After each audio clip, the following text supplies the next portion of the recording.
Alright, this is going well, right? Yeah, I think so. I think so. The last challenge, can you take your blindfolds off? God, most nerve-wracking part. You're gonna hate what you see. Oh my god, you're gorgeous. Is this the type of person you normally would date? Honestly, no. Why? I don't know. Like, even with looks, I don't have a type. And what did I do? Honestly, I feel like it's because I'm heavy. No.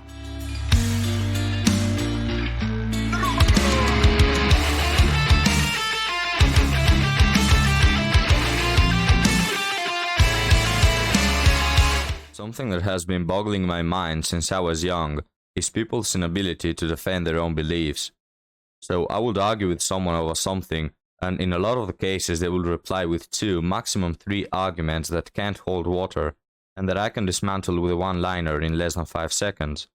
Then they will switch to their second argument to evade the fact they don't know how to reply, and so on and so on. It's boring and uninteresting, and it shows their beliefs are product of the echo chamber. I want a good debate, I want a good fight, I want the person in front of me who I disagree with to give me such good arguments that I think to myself, hey, that makes sense, so why didn't I think of it before? Am I missing something? This is how productive debates should look like. And that brings me neatly along to a comment I received on my latest video titled, Why Modern Women Can't Measure Up to Traditional Women. And the comment reads, and modern men can't measure up to traditional men. Which, you know, is a Uno reverse card type of argument. You may have heard children use this a lot, where one kid says, you're stupid, and then the other kid replies with, no, you are stupid. And all the other kids go, wow.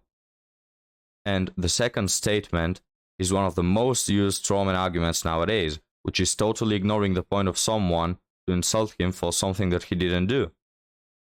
This is so misogynistic. So, this person couldn't argue with me over the information I was talking about. She didn't make points to counter my arguments, she just accused me of hating women. And I want to read another comment from a viewer from a past video. Incel is about as meaningless of a term today as racist or anything with phobia or ism attached to it. None of it means anything, just something to use in gaslighting and ad hominem attacks. Yes, correct. This strategy has been used so many times by people who can't argue properly that it's lost all value because everyone can see it's nothing more than just gaslighting. Now, let's watch a short video of a woman dating blindfolded and analyze how she deals with the situation. Pretty good. I'm Alex. Alex, my name's Megan. So tell me, what's your job? My job, I have a couple jobs right now. I'm a barista, and I also work at a spa. Would you say you're naughty or nice? I would say I'm nice. Do you like nice boys? I think there has to be a good mix. Like, I think it has to start really nice.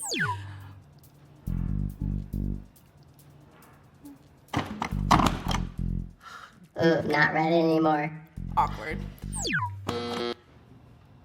Why did you reject me? Just not the vibe. You seem really sweet. I would like hang out with you, but it doesn't feel like a date vibe to me. Yeah, she didn't like him, even though he seems nice, because she doesn't think he is at her level. He is shy, he doesn't know what to talk about, he didn't say a single thing about himself other than that he is nice. He had no game, he didn't take the initiative, he didn't sound like an alpha, the one that she's looking for, so immediately she sent him to the friend zone after that incredibly long and awkward pause. Now, let's watch how the second guy will do. Hi Hello. there. How's it going? You know, I was doing pretty good. Now I'm blindfolded.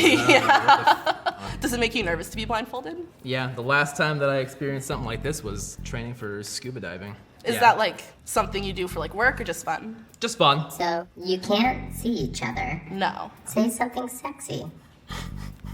I think your voice is pretty sexy. Oh, thank you. You can also hold hands. I'm comfortable with whatever. Sure. There we go. Hey, what's your name? My name's Brian. What's your name? Brian, I'm Megan. Megan. Nice to meet you. Nice to meet you. What's So tell me a little bit about you. I'm a barista, and then for fun, I read a lot, and I have a lot of houseplants, and I go out with friends. That's Megan, like, what happened with your hand? it's hard to get. I was worried that he was gonna hit it, so I wanted to hit it first. Well, I haven't even been able to learn much. Brian, do you like naughty girls? Who doesn't? I suppose the next question would be, are you a naughty girl?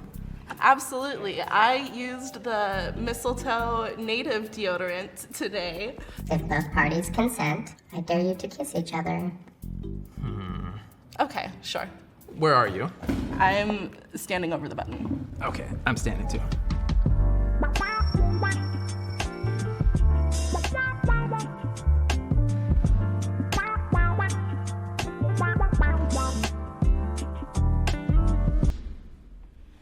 Wow. Nice. That was nice. Alright, this is going well, right? Yeah, I think so. I think so. The last challenge, can you take your blindfolds off? Most nerve-wracking part. You're gonna hate what you see. Oh my god, you're gorgeous. Is this the type of person you normally would date? Honestly, no. Why? I don't know. Like even with looks, I don't have a type, and what did I do? Honestly, I feel like it's because I'm heavy. No, No, that's the vibe I got. not a problem with me. You are a good kisser, though. Thank you. So are you. You thought he was saying he was not attracted to you? Yeah, it's been pretty common in my experience. You talk with someone for a while, and then when they see me in person, they're like, oh, actually, I don't know if I'm feeling it. That was the vibe I got. Hi. Yeah, I can't imagine why, but we'll address that later. This guy was a yes right from the beginning. He started off by making her laugh, then he showed off by saying he has scuba dived. He kept the conversation going all along. He took the lead, he knew his game. His voice sounded manly. He even holded her head while kissing her, showing initiative which women always love. And when she took her blindfold off, she saw that he is good looking and she knew he was the best catch that she can get. Now I think it's time to address the elephant in the room. No pun intended. This woman is quite overweight, and right after he saw her, he knew he had done a mistake. This guy was thinking that he's talking to a 9 out of 10, picturing her being naughty. He thought he kissed a model or something, and when he took the blindfold, he even said, "You're gonna hate what you see." This guy was thinking that sitting in front of him is blindfolded Scarlett Johansson or something. And when he saw her, he was quite disappointed, because this guy is way above her league. The woman was also disappointed because she knew he is beyond reach for her, but for a moment she hoped he wouldn't notice. Interesting how she doesn't admit why she didn't like the first guy, but she doesn't accept why the second one doesn't want her. The reason why she doesn't like the first guy is because she deems him to be beneath her level. He has no game, which women attribute to having no looks, and by the way he acted, she was sure he's not a 7 or an 8. Even though they both are of the same league, she views him as lesser. She liked the second guy because obviously he was better than her, but the guy didn't like her for the same reason. Do you think that if this woman took care of her body and was in shape, he would have flaked? The answer is no, and that makes her angry. She realizes she could have had men of that caliber if she took care of her physique, but she doesn't. Instead, she says how, magically, unexplainably, a lot of men chat with her, but when they meet her, they are no longer interested. And you can't blame them, you are doing the same thing. The first dude was of your league, but you didn't like him because your standards are too high. She doesn't even understand the double standards. She can't pinpoint why she doesn't like the first guy, she just feels like that. And similarly, she doesn't understand really why men view her the same way. She doesn't want to admit the truth, that she is not deserving that type of man, and that her standards are too high. She just follows her feelings of being offended. And you will see this happening with almost everything today, with people defending the wage gap, with people saying being fat is healthy and attractive, with people saying that manosphere content is, at its roots, misogynistic. These people's strongest argument is how you made them feel, is that they feel offended, and whatever gibberish they talk in consequence of that, they call it an argument. Well, feelings are not arguments. If I present medical proof of why being overweight is bad for your health, if I present psychological proof of why people are not attracted to overweight people, and the person defending that can't counter my argument, then I'm right and he's wrong. Or maybe I could be wrong, but because the other person hasn't given me a reason to believe otherwise, I still win the argument. What modernity has brought into society is the "there is no truth" campaign, where everything is a matter of perspective. And as a person who likes philosophy, I do believe that there is always more to learn, that no one knows the absolute truth, that you should always question your reasons, and yes, sometimes both truths can be right. But this is true only in certain spheres of life. If you're debating with a colorblind person over if a tomato is red or green, it's red, and you are right. It doesn't matter that the colorblind person physically sees it as green. You can explain how a lack of pigments in the cones of the eyes result in colorblindness, thus making the other person see a red tomato as a green one. Going back to the picture I showed, just as we see it, both answers seem right, but in the context of the picture, maybe they are sitting next to a block, and one person knows it's a 6 because he has been living his whole life there, and he knows the block is between blocks 5 and 7.